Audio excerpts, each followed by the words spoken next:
ప్రపంచంలో ఎంతటి గొప్ప ప్రసంగికుడైనా సరే నీ సంఘ కాపరి కంటే గొప్పవాడు కాదు. మీకోసం నేను ప్రార్థన చేస్తానా?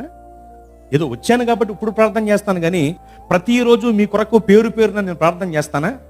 చేయను కదా.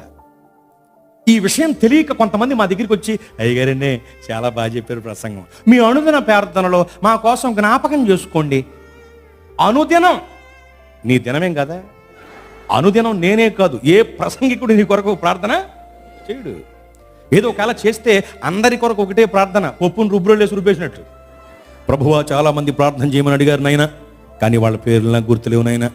నేను మర్చిపోయినా నువ్వు మర్చిపోయే దేవుడివి కాదు నాయన, ఏదో ఒకటి చేయండి నాయన అని ప్రార్థన చేస్తాం తప్ప పేరు పేరున మీ కొరకు శ్రద్ధ కలిగి ప్రార్థన చెయ్యం. మీ బాధను తన బాధ అనుకుని మీ కొరకు విజ్ఞాపన చేసే ఏకైక వ్యక్తి మీ సంఘ కాపరి మాత్రమే.